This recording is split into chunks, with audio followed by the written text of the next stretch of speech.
লালমনিরহাটের পাটগ্রাম উপজেলায় জমি নিয়ে বিরোধে দুই পক্ষের সংঘর্ষে ৮ জন আহতর ঘটনা ঘটেছে।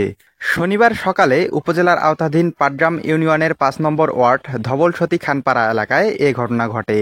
সরেজমিনে গিয়ে জানা যায়, পৈতৃক সম্পত্তি ও রাস্তা বাবদ জমি নিয়ে দীর্ঘদিন যাবৎ ওই এলাকার হোসেন আলী হুদার ছেলে ফরিদুল ইসলামের সঙ্গে বিরোধ চলছিল একই এলাকার আজিজুল হকের ছেলে জুয়েল রানার। গত ২ মাস আগে পৈতৃক সূত্রের জমি স্থানীয় সালিসির মাধ্যমে জমির ভাগবাটোয়ারা সম্পূর্ণ হলেও ফরিদুল ইসলাম জোরপূর্বকভাবে জমি দখল করে আছে বলে অভিযোগ জুয়েলের। সূত্রপাত হলো যে ওরা নাকি আমাদের কাছে ১২ শতক জমি পাই, আমরা ১২ শতক জমি ছাড়িয়ে দিছি। তারপরে আমরা ৩ শতক জমি ওদের কাছে পাবো, ৩ শতক জমি আমরা পাবো, ওইটা স্থানীয় গণ্যমান্য লোক আমাদেরকে দিয়ে দিছে, ওরাও ছাড়িয়ে দিছে। তারপরে আমরা বাঁশ কাটতে গেছি, বাঁশ কাটতে ওরা দেয় না, মাইরডাং শুরু করে। তারপরে ফরিদুলকে ডাকে আনে, ডাকে আনি আমাদেরকে মারিবে, চোটাবে, শেষ করে দিবে। ওইরকম নিয়ে ছুরি বললাম ধরি রাস্তার মধ্যে বসে থাকে। আমরা তখন কোনো উপায় না পেয়ে স্থানীয় গণ্যমান্য লোককে ডাকাই, তো আমরা তো ঘর থেকে বের হয়ে পাই না, আমাদের রাস্তা তো ওইটাই।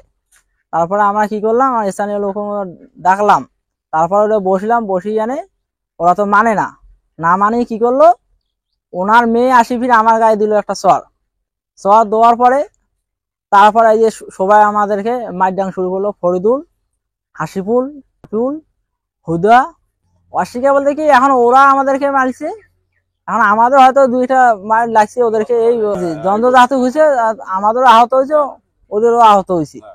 এমনি রাস্তাটা বারবার বন্ধ করে দেয়, আমাদের জমি এটা রাস্তাটা বারবার বন্ধ করে দেয়, এটা আমাদের কাগজ আছে। আর যে বুড়ির যে রাস্তাটা দিয়ে গেছে, ওনার কোনো ছেলে সন্তান নাই, এই ৪ শতক জমি, এদিকের মানুষ হাটে দীর্ঘদিন থাকি। না, এই জমি ওনার না, ওনার কোনো কাগজ নাই।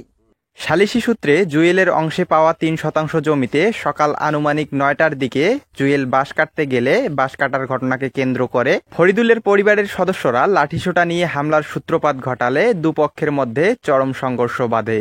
এতে প্রায় ৮ জন আহত হয়ে পাটগ্রাম ও রংপুরে চিকিৎসাধীন রয়েছে। ঘটনার দিন পরে ফরিদুলের নিজ বাড়িতে হামলা ও খড়ের গাদায় আগুন দেওয়ার অভিযোগ তুলেন জুয়েল রানার বিরুদ্ধে।